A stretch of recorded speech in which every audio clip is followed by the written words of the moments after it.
I think this is the time where you want to really lock arms with your customers and say, what can we do for you? It's a hard global environment, and you don't want to be one of the reasons to make it harder. You want to create some sense of brand loyalty in this moment.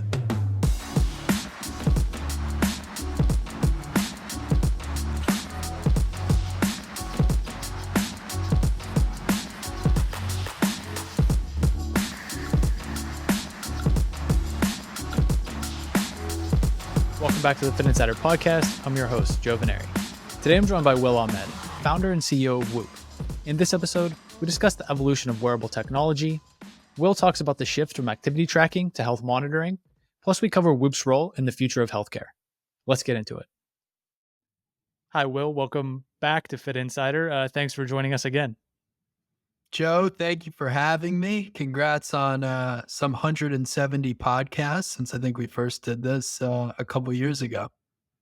Yeah, man, it's been a minute, and I think folks listening, especially this audience, they are familiar with Whoop. I'm sure many of them are users or have at minimum tried the product, are familiar with the product, see athletes or their friends wearing it. And yeah, way back in episode 6, we kind of did the origin story. You guys were, I don't know if a small, fledgling company startup at the time is the right description. I think at that point you'd already raised, maybe $50 million. We're going out there and kind of getting some big name athletes, and the momentum was certainly there.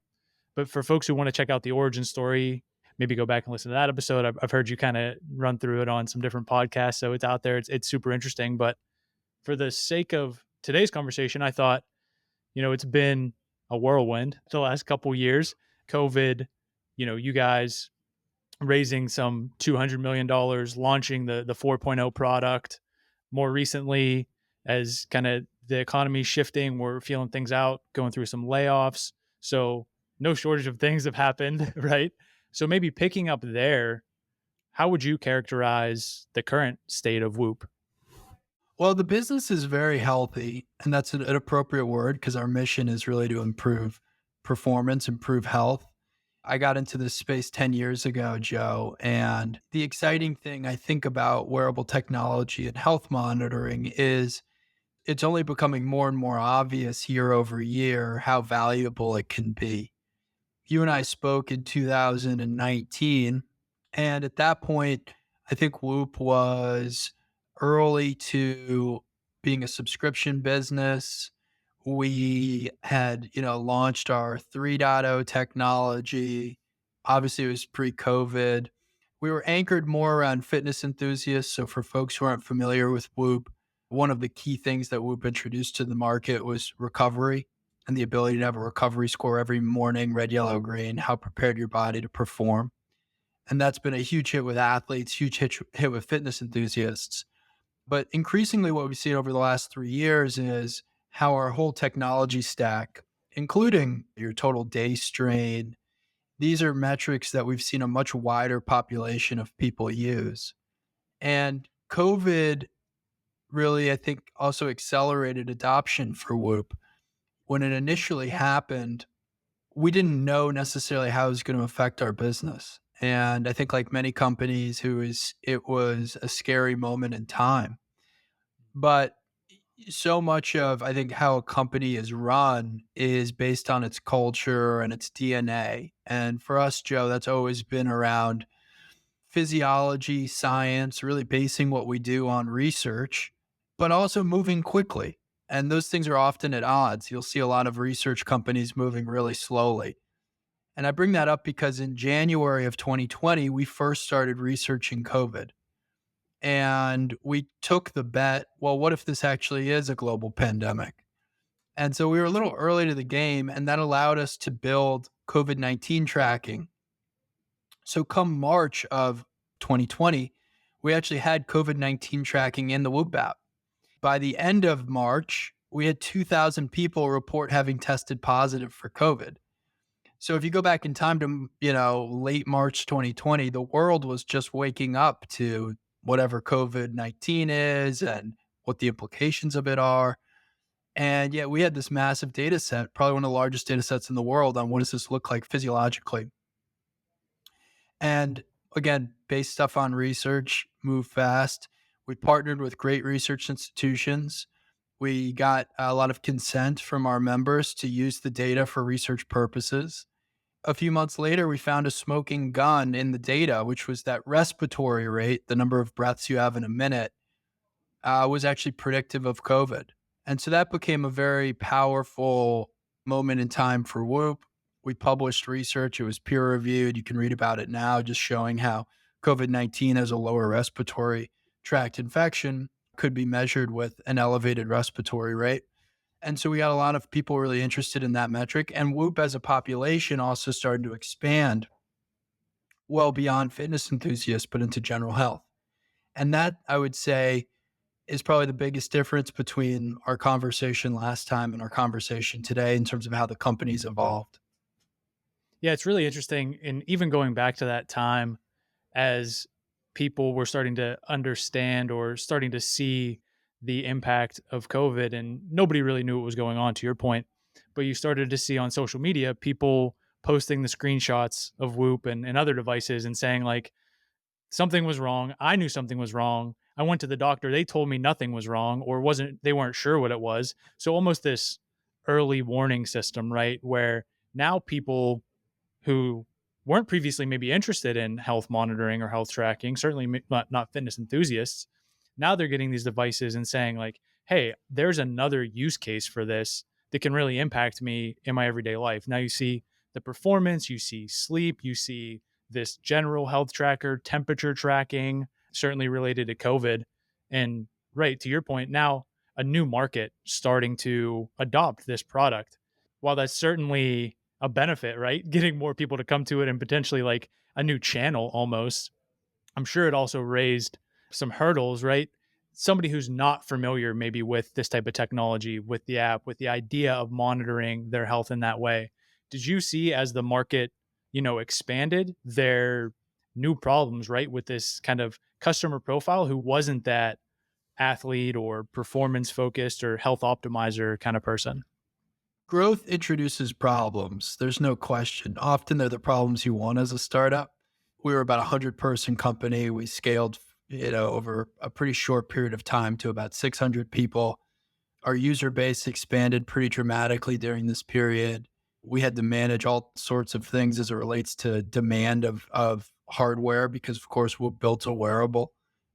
We had to launch a new product during COVID-19 that was being manufactured in China, which had lockdowns. So, all of those things were challenging, Joe. But we were, fortunately, we were able to attract a lot of capital during that period. We raised $100 million in 2020. We raised $200 million in 2021.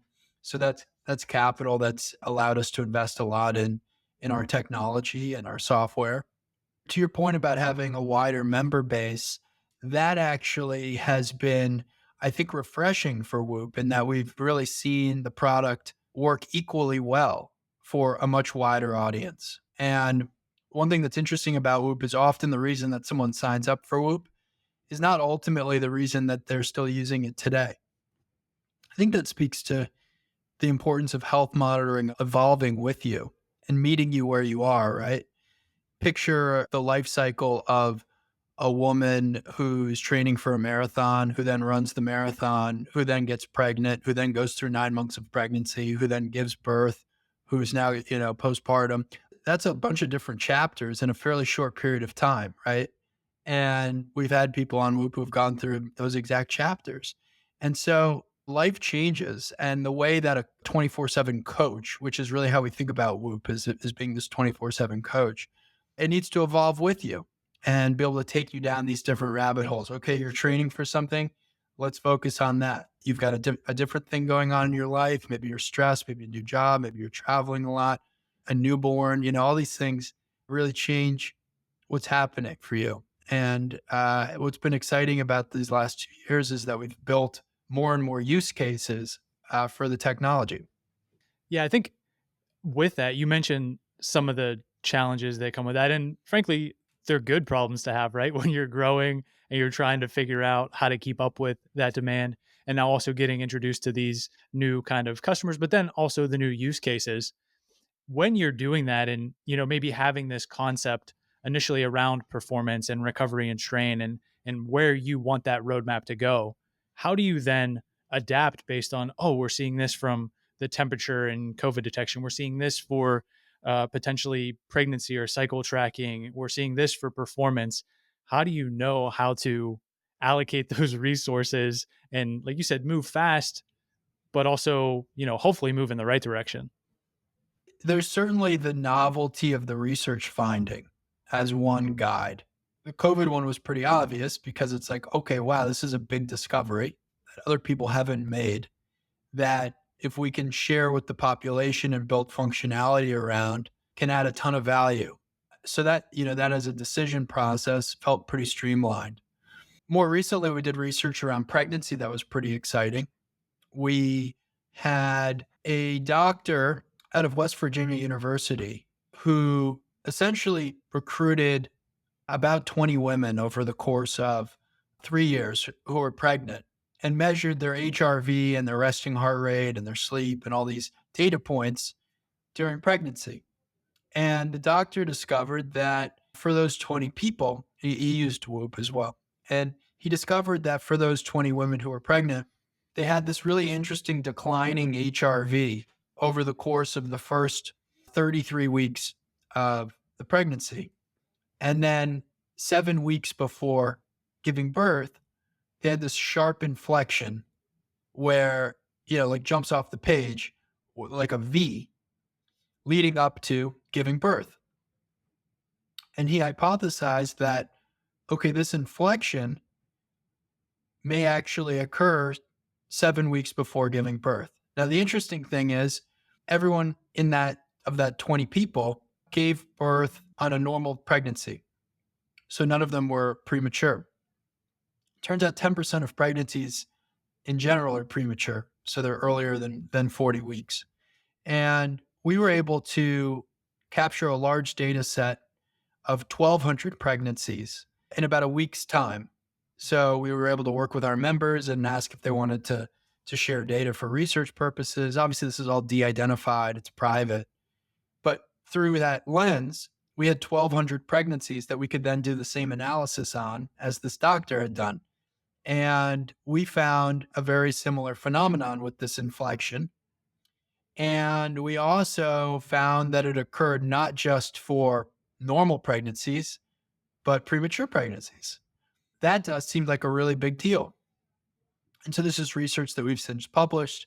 Obviously, there's a lot more research to do, but it suggests that monitoring heart rate variability could predict when a woman's going to actually give birth 7 weeks out, which if you do more research on pregnancy is a pretty big deal because there's a lot of things that go wrong if you don't know when you're going to give birth.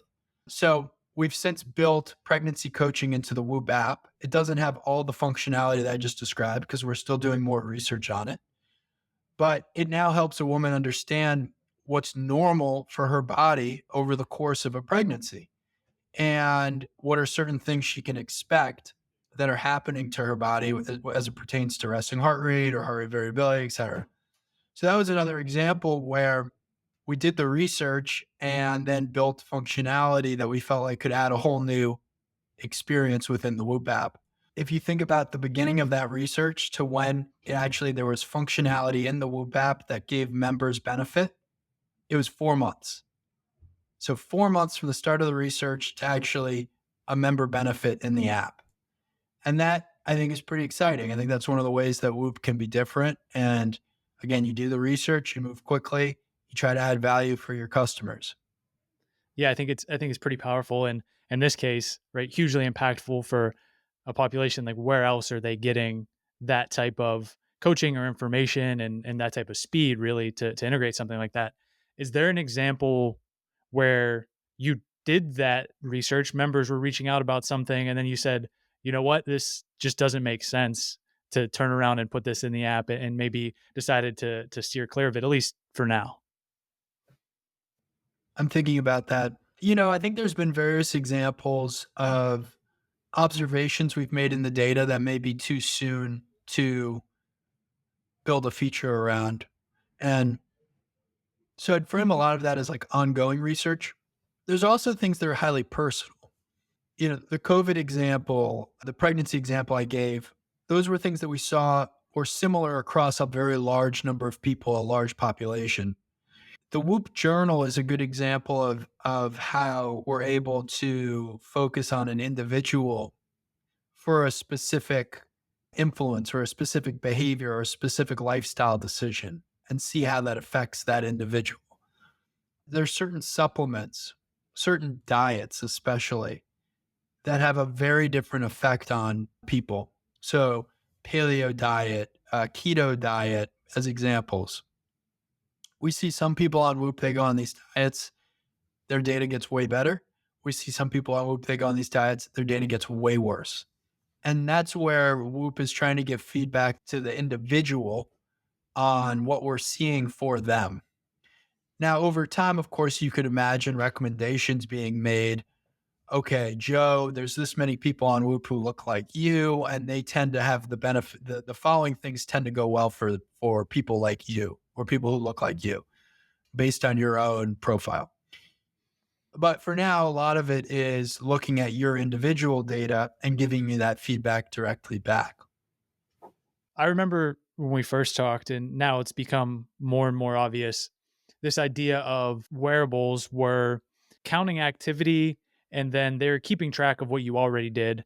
And in the case of Whoop and where you wanted to go, this idea of telling you what you could or should do or being predictive in some way or telling you how ready are you for the day, not what you did today or yesterday or the day before in terms of counting steps or burning calories or those sorts of things.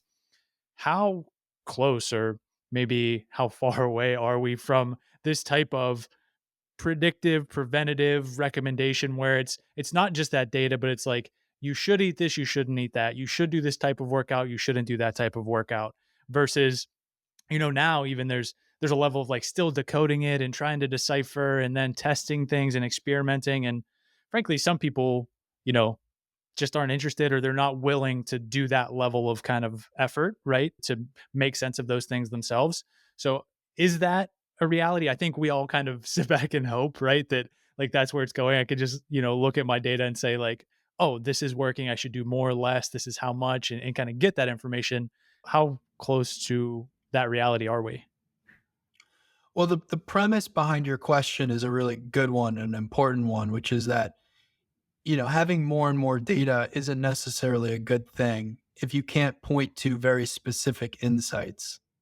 And at the end of the day, what people really care about are those specific insights, not necessarily you just added more graphs or more data points. So, through that lens, I do think that Whoop has been able to push and innovate, and it's probably one of the single most important things that we think about. A lot of our technology is ultimately designed to change behavior and improve health. Well, the only way to change behavior and improve health is if you're able to direct traffic and give someone very specific feedback. Hey, this is what alcohol is doing to your body. I'm using alcohol as an example because often people reduce alcohol consumption on Whoop because they see how much lower it makes recovery scores. These are the things that are improving your sleep, right? Like being super specific about that stuff. It really makes a difference. There's that level of, seeing it, having the realization, hopefully changing the behavior, you being better off for it, right? And then you start feeling better and you're like, oh man, I'm going to keep this going. And that's how you have kind of this domino of healthy habits, right? You see the one thing, you see the change, it starts then leading to, oh, maybe I'll be a little bit more active or I'll go to sleep earlier, I will stop drinking alcohol, whatever that may be. And all of that is fantastic, right? It helps you live a healthier lifestyle and hopefully improve all these various metrics and biomarkers that we're tracking. And then there's this like leap. And I feel like you were kind of maybe getting close to that, saying this earlier, where it's like now it's an actual medical device, whether it's FDA approved and has some type of implications for like healthcare or prevention. Is that the kind of trajectory that you're on, want to be on, where it's like, we're not just saying that we can make you healthier and have all this evidence of ways that we've improved people's habits, but now the incentives are in some way aligned. It's rooted in healthcare, it's approved. And now this is like jumping from the wellness world to a prescription or medical device world? I think there's no question that health monitoring will ultimately be able to identify a bunch of really important disease states or life threatening issues and create a connective relationship between you and your doctor. Like, I do think that's the inevitability of this technology and 24/7 health monitoring. So, there's certainly a lot of research that we're doing in that area. And if you zoom back out and you think about what's so screwed up about the healthcare industry, especially in the United States, but I think this is really a global problem, is it's so focused on curative costs. And curative costs are so expensive.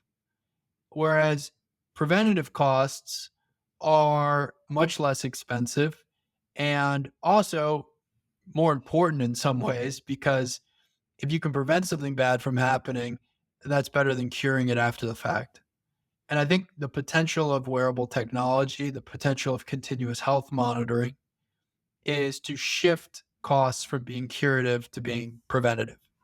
When you're going down that path, getting there, do you think about how to kind of sway opinion from whether it's medical establishment, doctors, primary care? Or is it more so that if we continue down this path and pushing the kind of innovation that we have, the accessibility, proving out these results, doing the research, that almost they will come to us? Or is it you feel some way like, oh, we're going to have to at some point kind of maybe force their hand or petition or advocate for this type of, kind of technology and intervention to get to that place where it is, as you say, the prevention? Well, there's certainly work that needs to be done with the FDA in some categories, and that's work that we're exploring. I think the core question, though, that you're getting at is this coming from the doctor side or the individual side or both, and who's pushing versus pulling? I like to think first about the individual and trying to put more and more of this data, education, understanding in the individual's hands. Because if the individual can understand this information and understand when certain things are wrong, then they can take some of the initiative. And I think that that's a very powerful moment for anyone when all of a sudden you feel like you have this grasp of your health that you've never had before, this lens into your body that you've never had before. That's what gets me excited is being able to empower the individual. I think certainly over time there's information that doctors will request from the individual. There's certain ways that health insurance providers will pay for this technology or subsidize it. But at its core, I think the technology is most powerful if the individual wants it and is driving it. I kind of think about it too. It's oftentimes talking to founders like yourselves, right, and investors in the space, putting out the content on a weekly basis, meeting founders, investing in companies, and coming back to this like idea of this is all the technology, the companies, right, the different innovation that's happening. It's super exciting. It's really encouraging. The optimistic view is like this will change everything, and then at the same time having to balance that with like, man, but we're just not getting healthier, right? On the whole, when you think about the majority of people, I think I land in the camp with you as well, which is like, well, we just need to continue to do more to empower individuals to and make these healthier habits, behavior change, sustain them, and ultimately like do that in every which way it's required for these all different types of people who are facing different types of challenges, so on and so forth. So I don't know if you have additional kind of thoughts to lend to that, but it's like it's trying to balance these things, right? Where it's like, man, we're doing it and it's working, but is it actually working? When you talk about 300 million people, you talk about 7 billion people, I think it's easy to get maybe disappointed in some of the trends that we're seeing. I mean, especially in the United States, obesity's trending up, has been for decades. Cardiovascular disease leading one of the leading killers. You've got mental health disorders increasing, depression increasing, suicide rates amongst youth increasing.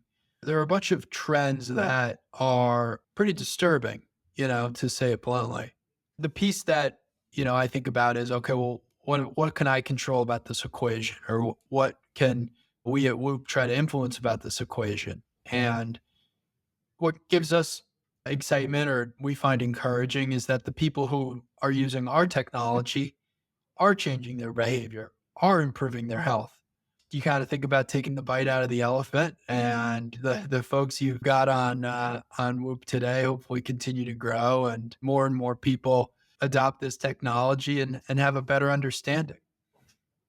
Yeah. It's like you can only focus on what you can control, the impact that you can have and kind of keep moving in that direction.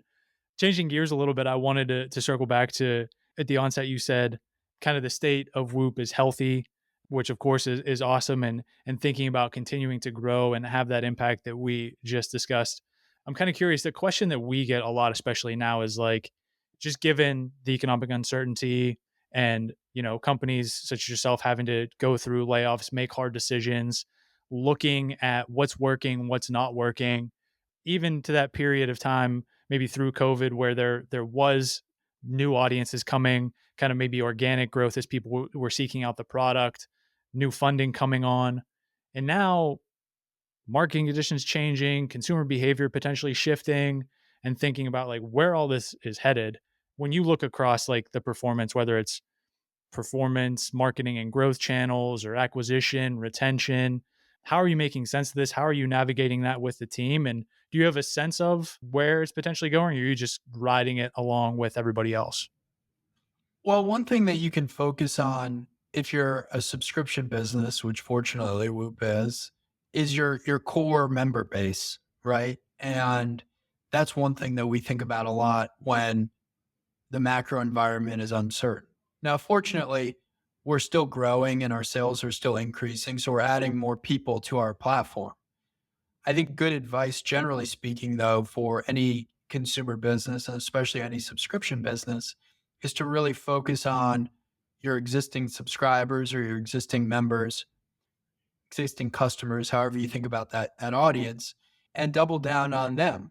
Make sure you're coming out with new features, new functionality, be really thoughtful for that audience. You've seen a lot of unforced errors actually in this category. I don't want to name any specific companies, but you've seen companies sort of haphazardly make pricing changes or increase pricing to their members and not really explain why. And, I think that's a mistake. Like, I think this is the time where you want to really lock arms with your customers and say, what can we do for you? It's a hard global environment, and you don't want to be one of the reasons to make it harder. You want to create some sense of brand loyalty in this moment.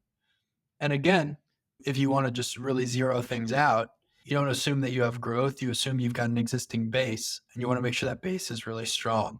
That's probably my guidance to other entrepreneurs or other founders out there. And it's a little bit how we've thought about it at Whoop is, okay, this is a time to really make sure our existing members are happy, having a great experience, very retentive. And then all the growth that comes, that's a bonus, right?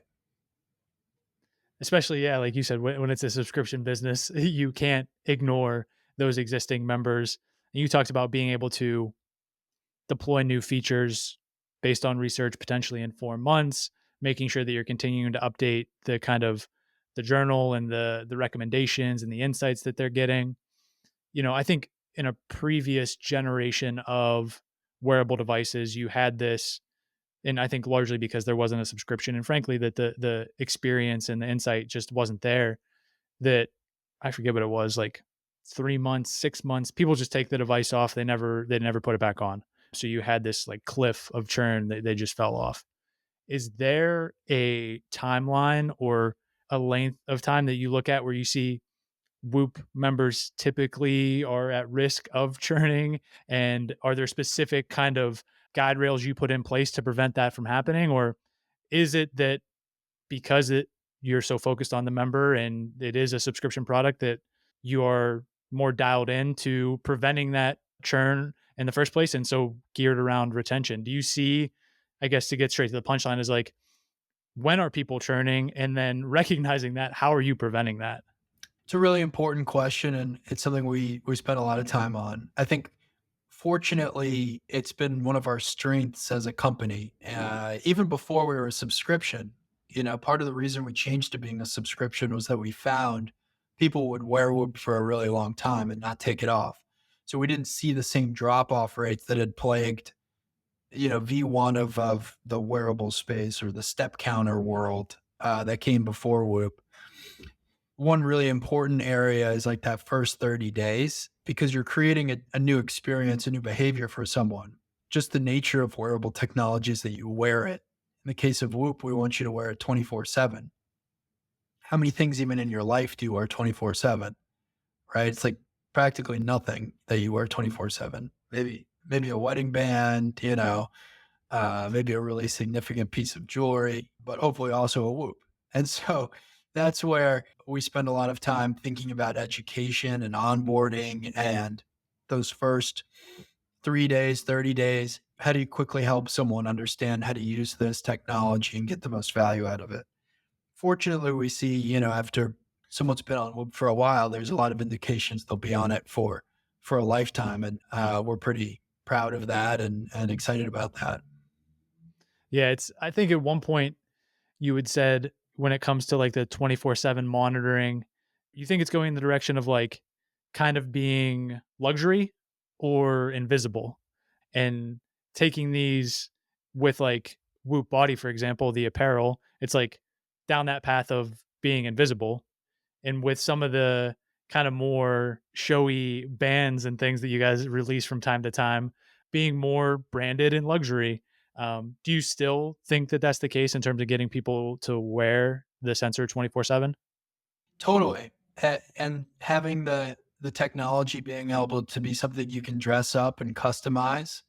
So Whoop comes in 70,000 different band combinations. Chances are you can find a color combination that works for you. And so you can dress it up. Or having it be, something that no one even knows is on your body and you can't even feel. Maybe it's in your underwear or it's in an arm sleeve or it's in a bra. These are all products that we now offer and provide the same quality of sensing during the day. I think is pretty innovative. It's certainly something that we're the only company that's done. It also bodes well for people who have specific activities where you can't wear something on your wrist. These could be sports, right? So, like in the NFL, we've got a bunch of players who wear it on their upper arm or in their boxers. If you're a football fan, maybe you've seen Patrick Mahomes wearing it on his arm. That little bump on his left arm has got a Whoop under it. Jiu-jitsu, boxing, sports like that, right? Turns out nurses, doctors, a lot of people in the medical profession can't wear something on their wrist. There's a number of professions that have challenges wearing something on their wrist. So that's where the ability to put it elsewhere, I think is quite valuable. Looking ahead now and kind of down that path, building on Whoop Body, the release of the 4.0 device, acquiring Push, which is the velocity based kind of app or software and wearable device. When you think about continuing to innovate and what's maybe in the pipeline, well, I guess two parts. One, how are you thinking about innovating? Like, are there other things beyond obviously continuing to update the software and making sure that the recommendations and all those sorts of things are more and more relevant for people? But is it different acquisitions? Is that on the table now, or given the market conditions, not so much? Expanding into new products potentially? Is it, or do you envision Whoop as like a single kind of product ecosystem? We're going to be launching some of our biggest features ever just in the next few months. So I'm really excited about that. I think people are going to be pretty blown away by, in particular, two of the features. And one of them incorporates all of that push technology.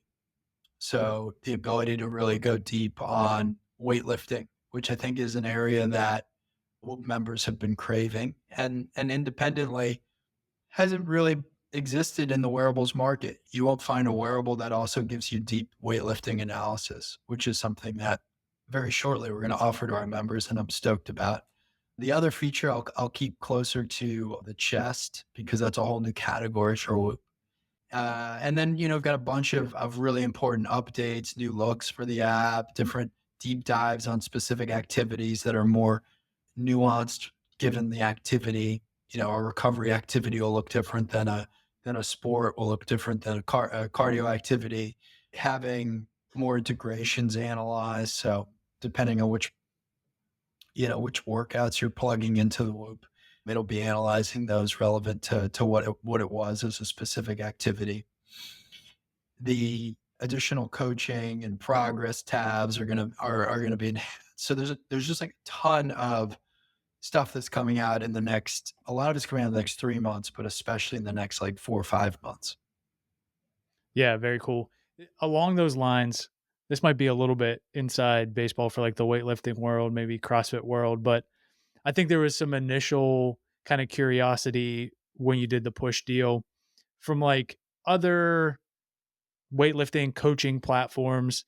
They were like, huh, is this going to be an opportunity where my coach can get this data or have access to it or program with it in a way that's not like exporting it and then giving it to them and them reading it or looking at the app. But um, along those lines, you also have Whoop Unite, which kind of reports recently where like that was impacted by layoffs and might not, the enterprise kind of status program may or may not be still in existence. But this idea of other people having kind of access to this data and being able to use it or see it or incentivize with it or give rewards to improve performance on the side of like weightlifting and coaching, but also like employment, workforce well-being on the side of like the corporate wellness.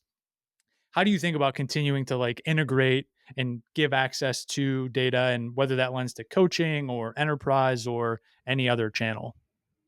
Well, I do want to clarify on the Whoop Unite side. That's still an important business for us. We haven't shut that down at all, actually, and it's growing right now in an important way. It also just happens to be a moment in time where a lot of businesses are cutting back on their costs. So, if you had 3 or 4 different categories of things that you were selling into, and businesses was one of them, that would be an area to scale back on. So that's essentially where some of our realignment in Whoop Unite came from. But we're still very focused on the public service side, athletics, which has been growing rapidly, some of the work we're even doing in the healthcare space. So these are areas that we are seeing a lot of demand, and we've been growing our contracts in. And that's like an enterprise type solution, team dashboard, a lot of different admin levels and people who can access the data and use the data effectively. So that's a business that we're very committed to. Independent from that, we also are coming out with weightlifting functionality, as I mentioned, that is going to have a lot of technology in it, very new, and I think pretty exciting. Hopefully, Yeah, we'll have to wait and see. I tried to get it out of you, still teasing it a little bit. We'll definitely be following along as that rolls out. The one kind of final thing that I wanted to ask was thinking about now, you mentioned introducing this idea of strain, recovery, preparedness for the day. And in some ways, that other companies like fast following and or copying that that idea, that technology, those metrics, and now looking at it and saying, okay, if this is in some ways become the status quo for other device makers or wearables, how do you look at that and tell the team, like, what are your kind of marching orders to say, this is how we differentiate, this is how we continue to innovate, these are the things that we're prioritizing in 2023 and kind of going forward? I think always tried to have our own path and our own compass in terms of health monitoring and what's important.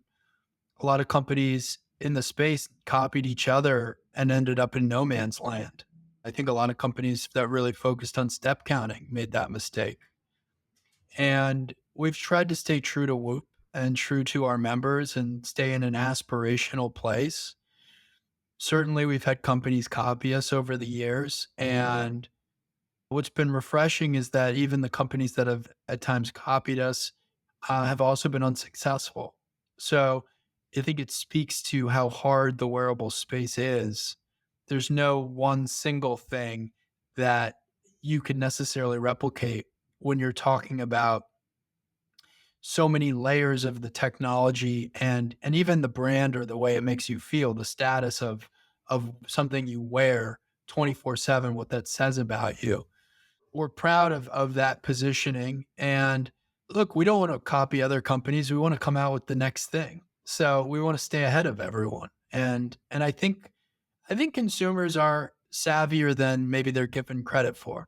I think consumers can feel who's leading the pack or pulling the pack along versus who's playing copycat. And that's where we want to live, and that's how we want to operate. Yeah, and thinking about, you alluded to the weightlifting kind of features coming out, another unnamed development that you're keeping a little closer to the chest, continuing to stay ahead and innovate, bringing the next kind of big thing. For folks who aren't familiar, haven't tried Whoop, where would you point them? What's the best way for them to learn more and potentially give it a try? Yeah, you can sign up at whoop.com. You can literally sign up for as little as $30 down, and you'll get the Whoop 4.0 in the mail and be off for the races. It is a subscription, and so you pay month over month, but the hardware is free and included in your membership. And when we come out with new hardware, that also rolls into the subscription. So it's a very unusual business model in a sense, but I think it's one that our members have really liked. And it's our responsibility to keep releasing new features and new functionality and new coaching every month because we recognize we're fighting for your dollar every month. That's at whoop.com. You can follow us on social at Whoop. I'm at Will Ahmed. And so that's really all there is to it. Yeah, everything will be in the show notes linked up below. Encourage folks to check you guys out, and we'll certainly be following along. And hopefully, next time it won't be 2.5 years. We'll have to catch up a little bit sooner, get the update. But appreciate you joining us here today. Thanks, Joe. It's great coming on. One more thing before you head out, help us spread the word. Take a minute to rate and review the podcast, subscribe to the YouTube channel, or share this episode with a friend. And if you like conversations like this, you'll love the Fit Insider newsletter. We send it every Tuesday. The link is in the description. Thanks again for listening. We'll see you back here next week.